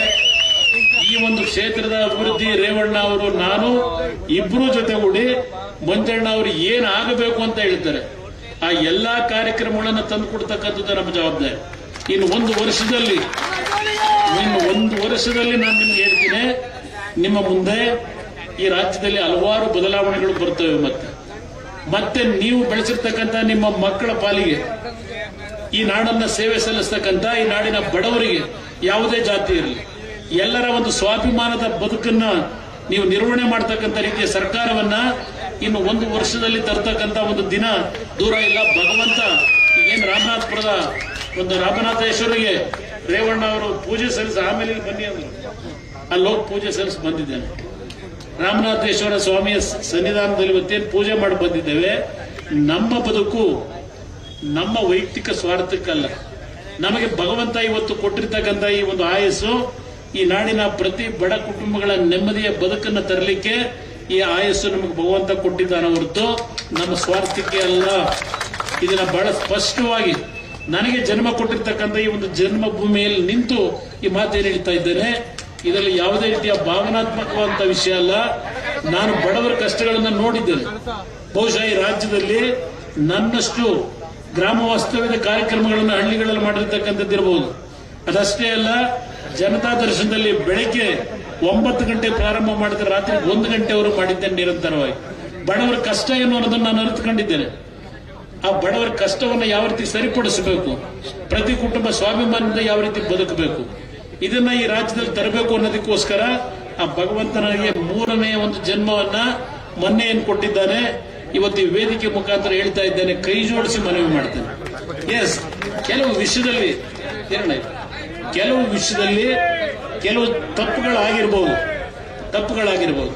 ಆದರೆ ದೇವೇಗೌಡರು ಈ 91ನೇ ವಯಸ್ಸಿನಲ್ಲೂ ರಾಜ್ಯಸಭೆಯಲ್ಲಿ ವೀಲ್ ಚೇರ್ ಅಲ್ಲಿ ಹೋಗಿ ಈ ನಾಡಿನ ಜನತೆಯ ಸಮಸ್ಯೆಗಳ ಬಗ್ಗೆ ಧ್ವನಿ ಎತ್ತಿ ಏನಲ್ಲಿ ರಾಜ್ಯಸಭೆಯಲ್ಲಿ ಮಾತನಾಡ್ತಾರೆ, ಆ ಶಕ್ತಿ ಕುಂದಬಾರದು. ನೀವು ಬೆಳೆಸಿರ್ತಕ್ಕಂಥವ್ರು ಏನೇ ತಪ್ಪು ಕಡಿದ್ರು ಸರಿಪಡಿಸ್ಕೊಳ್ತಕ್ಕಂಥದ್ದಕ್ಕೆ ನಮ್ಮಗಳಿಗೆ ಅವಕಾಶ ಕೊಡಿ. ಮುಂದಿನ ದಿನಗಳಲ್ಲಿ ಮಂಜಣ್ಣ ಹೇಳಿದಂತ ರೀತಿಯಲ್ಲಿ ಹಾಸನ ಜಿಲ್ಲೆಯಲ್ಲೂ ನಾನು ತಿಂಗಳಲ್ಲಿ 2 ದಿನವಾದರೂ ರೇವಣ್ಣ ಅವರ ಜೊತೆ ಬಂದು ಈ ಜಿಲ್ಲೆಯ ಸಮಗ್ರ ಅಭಿವೃದ್ಧಿ ಏನಾಗಬೇಕಾಗಿದೆ ಆ ಒಂದು ಜವಾಬ್ದಾರಿಯನ್ನ ತೆಗೆದುಕೊಳ್ತಕ್ಕಂಥದ್ದು ನನ್ನ ಜವಾಬ್ದಾರಿಯಲ್ಲಿ. ನಾನು ಇಲ್ಲಿವರೆಗೆ ಬರಲಿಲ್ಲ ಹಾಸನ ಜಿಲ್ಲೆಯ ರಾಜಕಾರಣ. ರೇವಣ್ಣ ಅವರು ಏನ್ ಹೇಳಿದ್ರು, ನಾನು ಅಧಿಕಾರದಲ್ಲಿದ್ದಾಗ 1 ಸೆಕೆಂಡ್ ನೋಡಿಲ್ಲ, ನಾನು ಜಿಲ್ಲೆಯ ಅಭಿವೃದ್ಧಿ ಆಗಬೇಕು ಅಂತ ಹೇಳಿ ಅವತ್ತೇನು ನಾವು ಕಾರ್ಯಕ್ರಮಗಳನ್ನು ಕೊಟ್ಟಿದ್ದೇವೆ. ಈ ಜಿಲ್ಲೆ ದೇಶದಲ್ಲೇ ಒಂದು ಮಾದರಿ ಜಿಲ್ಲೆಯಾಗಿ ಪರಿವರ್ತನೆ ಆಗ್ತಕ್ಕಂಥ ನಿಟ್ಟಿನಲ್ಲಿ ಮುಂದಿನ ದಿನಗಳಲ್ಲಿ ಕಾರ್ಯಕ್ರಮಗಳನ್ನ ಜಾರಿಗೆ ತರತಕ್ಕಂಥದ್ದು ನಮಗೆ ಇವತ್ತು ನಮ್ಮ ಜವಾಬ್ದಾರಿ ಇದೆ ಅಂತಕ್ಕಂಥದ್ದು ಅರಿತುಕೊಂಡಿದ್ದೇನೆ. ಅದಷ್ಟೇ ಅಲ್ಲ, ಈ ನಾಡಿನ ಅಭಿವೃದ್ಧಿ, ಈ ದೇಶದಲ್ಲಿ ಈ ರಾಜ್ಯದಲ್ಲಿ ದುಡ್ಡಿಗೆ ಸಮಸ್ಯೆ ಇಲ್ಲ. ಈ ರಾಜ್ಯದ ಖಜಾನೆ, ಈ ರಾಜ್ಯದ ಜನತೆ ಸಂಪೂರ್ಣವಾಗಿ ತುಂಬಿಸಿಟ್ಟಿದ್ದೀರಿ. ಆ ದುಡ್ಡನ್ನ ಇವತ್ತು ಲೂಟಿ ಹೊಡೆಯತಕ್ಕಂಥದ್ದನ್ನ ಸ್ವಲ್ಪ ನಿಲ್ಲಿಸಿದ್ರೆ ನಿಮ್ಮ ಎಲ್ಲಾ ಕಷ್ಟ ಸುಖಗಳನ್ನ ಬಗೆಹರಿಸತಕ್ಕಂಥ ಶಕ್ತಿ ಈ ರಾಜ್ಯದಲ್ಲಿ ಇದೆ. ನಿಮ್ಮ ದುಡಿಮೆಯ ಹಣ ಇವತ್ತು ಯುವಕರಿಗೆ ಉದ್ಯೋಗ ಹೇಳ್ತಾರೆ. ಎಷ್ಟು ಕೊಟ್ಟರು? ಈಗ ಕಾಂಗ್ರೆಸ್ ಸರ್ಕಾರ ಅಧಿಕಾರಕ್ಕೆ ಬಂದು ಕಳೆದ 1 ವರ್ಷ ಆಯ್ತು, ಎಷ್ಟು ಜನಕ್ಕೆ ಉದ್ಯೋಗ ಕೊಟ್ಟಿದ್ದಾರೆ ಮಕ್ಕಳಿಗೆ ಹೇಳಿ. ಇವತ್ತು ಇದು ಇವರೆಲ್ಲ ಯಾವ ರೀತಿ ನಡೆಸ್ತಾ ಇದ್ದಾರೆ. 77 ವರ್ಷಗಳಾದರೂ ಈ ಬಡತನ ಅಂತಕ್ಕಂಥದ್ದೇನಿದೆ ಇದನ್ನ ಹೋಗಲಾಡಿಸಬೇಕು ಅಂತ ಬಿಜೆಪಿಯವ್ರ ಮೇಲೆ ಹೇಳ್ತಾರೆ. ಆದ್ರೆ ಕಾಂಗ್ರೆಸ್ ಒಂದು ಘೋಷಣೆ ಮಾಡಿದ್ರು 1971ರಲ್ಲಿ ಗರೀಬಿ ಹಟಾವ್ ಅಂತೇಳಿ. ಗರೀಬಿ ಹಟಾವ್ ಆಯ್ತಾ? ಬಡತನವನ್ನು ಹೋಗಲಾಡಿಸಿದ್ರ? ಇವತ್ತು ಇವ್ರ ಮೇಲೆ ನೀವು ಹೇಳ್ತಕ್ಕಂಥವ್ರು ನಿರಂತರವಾಗಿ 50 ವರ್ಷ ದೇಶ ರಾಜ್ಯ ಒಟ್ಟಿಗೆ ಆದಂತವ್ರು, ನೀವು ಕೊಟ್ಟಂತ ಕೊಡುಗೆ ಏನು? ಇಲ್ಲಿಂದ ಸತತವಾಗಿ 28ಕ್ಕೆ 28 ಲೋಕಸಭಾ ಸದಸ್ಯರನ್ನು ಕಳಿಸಿದ್ರು ಕನ್ನಡಿಗರು. ಯಾರಾದ್ರೂ ಒಬ್ಬ ಕಾಂಗ್ರೆಸ್ನ 28ಕ್ಕೆ 28 ಲೋಕಸಭಾ ಸದಸ್ಯರು ಧ್ವನಿ ಎತ್ತಿದ್ರ? ಇವತ್ತು ಸಹ ಲೋಕಸಭೆಯಲ್ಲಿ ರಾಜ್ಯಸಭೆಯಲ್ಲಿ ಧ್ವನಿ ಎತ್ತಿರ್ತಕ್ಕಂಥದ್ದು ನೀವೇನಾದ್ರೂ ಕಂಡಿದ್ರೆ ಅದು ಸನ್ಮಾನ್ಯ ದೇವೇಗೌಡರೊಬ್ಬರೇ. ಈ ಹಾಸನ ಜಿಲ್ಲೆಯ ಮಣ್ಣಿನ ಮಗ, ಅವರು ಧ್ವನಿಯನ್ನ ಎತ್ತಿದ್ದಾರೆ ಲೋಕಸಭೆಯಲ್ಲಿ. ಅವ್ರು ಹೊರತುಪಡಿಸಿ ರಾಜ್ಯದ ಸಮಸ್ಯೆಗಳ ಬಗ್ಗೆ ಚರ್ಚೆ ಮಾಡಿದಂತ ಕಲಾಪಗಳು ತೆಗೆದು ನೋಡಿ. ಈ ರಾಜ್ಯದ ಕಷ್ಟ ಸುಖಗಳ ಬಗ್ಗೆ ಯಾರಿವತ್ತು ಚರ್ಚೆ ಮಾಡಿದ್ದಾರೆ, ಧ್ವನಿ ಎತ್ತಿದ್ದಾರೆ? ಇವತ್ತು ದೇವೇಗೌಡರು ಆ ಸ್ಥಾನದಲ್ಲಿದ್ದಾರೆ. ಇವತ್ತು 91ನೇ ವಯಸ್ಸಿನಲ್ಲಿ ಇವತ್ತು ಅವರ ಹೋರಾಟ ಇದೆ. ನಿಮ್ಮಲ್ಲಿ ಕೈ ಜೋಡಿಸಿ ಮನವಿ ಮಾಡ್ತೀರಿ. ಈ ಜಿಲ್ಲೆಯ ಜನತೆ ದೇವೇಗೌಡರನ್ನ ಇವತ್ತು ಬೆಳೆಸಿದ್ದೆ. ಅವ್ರನ್ನ ಬೆಳೆಸಿದ್ದಷ್ಟೇ ಅಲ್ಲ, ನಮ್ಮಗಳನ್ನು ಬೆಳೆಸ್ತಕ್ಕಂಥದ್ರಲ್ಲಿ ನಿಮ್ಮ ಆಶೀರ್ವಾದ ಇದೆ. ಈ ಆಶೀರ್ವಾದ ನಿಮ್ಮ ಕುಟುಂಬದ ಮಕ್ಕಳಿಗೆ ಕೊಟ್ಟಿದ್ದೀರಿ ಅನ್ನೋದು ನನ್ನ ಅಭಿಪ್ರಾಯ. ನಾವೇನಾದ್ರೂ ಸಣ್ಣ ಪುಟ್ಟ ತಪ್ಪು ಮಾಡಿದ್ದೆ ತಿದ್ಕೊಳ್ಳಿಕ್ಕೆ ತಯಾರಾಗಿದ್ದೇವೆ, ಆದ್ರೆ ಅದಕ್ಕೆ ದೊಡ್ಡ ಶಿಕ್ಷೆಯನ್ನು ಕೊಡಬೇಡಿ. ನಾನು ಮೊನ್ನೆ ಹೇಳಿದೆ ಹಾಸನದ ಸಭೆಯಲ್ಲಿ 1989 ಯಾವ ದೇವೇಗೌಡರು ಚುನಾವಣೆಯಲ್ಲಿ ಸೋತರು, ಕಾಂಗ್ರೆಸ್ ಸರ್ಕಾರ ಅಧಿಕಾರಕ್ಕೆ ಬಂದು 179 ಸ್ಥಾನ ಗೆದ್ರು. ಅಲ್ಲಿಯವರೆಗೆ 1924ರಲ್ಲಿ ಕನ್ನಂಬಾಡಿ ಕಟ್ಟೆ ಕಟ್ಟಿದಾಗ ಯಾವ ಒಂದು ಅಗ್ರಿಮೆಂಟ್ ಆಗಿತ್ತು, ಅವತ್ತು ಬ್ರಿಟಿಷ್ ಸರ್ಕಾರ ಪಕ್ಕದ ಮದ್ರಾಸ್ನ ಅಲ್ಲಿಯ ಒಂದು ಪ್ರೆಸಿಡೆನ್ಸಿ ಆಳ್ವಿಕೆ, ಇಲ್ಲಿಯ ನಮ್ಮ ರಾಜರ ಆಳ್ವಿಕೆ, ಅವತ್ತೇನೊಂದು ಅಗ್ರಿಮೆಂಟ್ ಆಗಿತ್ತು, ಅದು 50 ವರ್ಷಕ್ಕೆ ನಿಂತೋಗಿತ್ತು 74ರಲ್ಲಿ. ಟ್ರಿಬ್ಯುನಲ್ ರಚನೆ ಮಾಡ್ಲಿಕ್ಕೆ ಅವಕಾಶ ಕೊಟ್ಟಿರಲಿಲ್ಲ. ಪಾಪ ನಮ್ಮ ಹೊಳೆನರಸೀಪುರದಿಂದ ಆಯ್ಕೆ ಮಾಡಿ ಕಳಿಸಿದ್ರು. ಅವ್ರನ್ನೇ ನೀರಾವರಿ ಮಂತ್ರಿ ಮಾಡಿದ್ರು. ನೀರಾವರಿ ಮಂತ್ರಿ ಮಾಡಿ ಅಲ್ಲಿಂದ ಪೆಟ್ಟು ಶುರುವಾಯಿತು. ಮತ್ತೆ ಅಂತ ಪೆಟ್ಟು ಬೀಳಬಾರದು. ದೇವೇಗೌಡರನ್ನ ಒಂದು ಬಾರಿ ಚುನಾವಣೆಯಲ್ಲಿ ಸೋಲಿಸಿದಂತ ಹಿನ್ನೆಲೆ ಈ ಒಂದು ಕಾವೇರಿ ಟ್ರಿಬ್ಯುನಲ್ನ ರಚನೆ ಆಗಿ ನಮ್ಮ ಒಂದು ನಾಡಿನ ರೈತರ ಬಗ್ಗೆ ಯಾವ ಹೊಡೆತಗಳು ಬಿದ್ದಿದ್ದಾವೆ ಅದ್ರ ಬಗ್ಗೆ ಇವತ್ತು ದೇವೇಗೌಡರ ಹೋರಾಟ ಏನಿದೆ ಆ ಒಂದು ಹಿನ್ನೆಲೆಯಲ್ಲಿ ನಿಮಗೆ ಜ್ಞಾಪಕ ಮಾಡ್ತಾ ಇದ್ದೇನೆ. ಅವತ್ತು ದೇವೇಗೌಡರ ಬಗ್ಗೆ ಅದು ಯಾವ ಕಾರಣಕ್ಕೆ ಅವತ್ತು ಚುನಾವಣೆಯಲ್ಲಿ ಸೋತರ ಹೊಳೆನರಸೀಪುರದಲ್ಲಿ ಇವತ್ತು ನನಗೆ ಗೊತ್ತಿಲ್ಲ. ಆ ಸೋತಿದ್ದ ಒಂದು ಹಿನ್ನೆಲೆ ರಾಜ್ಯಕ್ಕೆ ಅನ್ಯಾಯ ಆಯ್ತು, ದೇವೇಗೌಡರಿಗೆ ಅನ್ಯಾಯ ಆಗಲಿಲ್ಲ, ರಾಜ್ಯದ ಜನತೆಗೆ, ನನ್ನ ರೈತರಿಗೆ ಅನ್ಯಾಯ ಆಯ್ತು. ಆ ರೀತಿಯ ವಾತಾವರಣ ನಿರ್ಮಾಣ ಆಗಬಾರದು ಈ ರಾಜ್ಯದಲ್ಲಿ. ಆ ಹಿನ್ನೆಲೆಯಲ್ಲಿ ನಿಮ್ಮಲ್ಲಿ ಕೈ ಜೋಡಿಸಿ ಮನವಿ ಮಾಡ್ತೇನೆ. ಪ್ರಜ್ವಲ್ ರೇವಣ್ಣ ಅವರು ಸಾಂಕೇತಿಕ ಜನತಾದಳದ ಅಭ್ಯರ್ಥಿ. ಈ ಜಿಲ್ಲೆಯ ಅಭಿವೃದ್ಧಿಗೆ ನಿಮ್ಮ ಜೊತೆಯಲ್ಲಿ ನಾವಿದ್ದೇವೆ, ನಿಮ್ಮ ಕಷ್ಟ ಸುಖದಲ್ಲಿ ನಾವಿದ್ದೇವೆ. ಈ ಚುನಾವಣೆಯಲ್ಲಿ ಅವರ ಗುರುತಾಗಿರ್ತಕ್ಕಂಥ ಭತ್ತದ ಹೊರೆ ಹೊತ್ತಿರ್ತಕ್ಕಂಥ ಮಹಿಳೆಯ ಗುರುತು ಕ್ರಮ ಸಂಖ್ಯೆ ನಂಬರ್ 2. ಆ ಕ್ರಮ ಸಂಖ್ಯೆ ನಂಬರ್ 2. ಹೆಚ್ಚಿನ ವಿಡಿಯೋಗಳಿಗೆ ಪ್ರತಿಧ್ವನಿ ಯೂಟ್ಯೂಬ್ ಚಾನೆಲ್ ಸಬ್ಸ್ಕ್ರೈಬ್ ಮಾಡಿ, ಬೆಲ್ ಐಕಾನ್ ಕ್ಲಿಕ್ ಮಾಡಿ.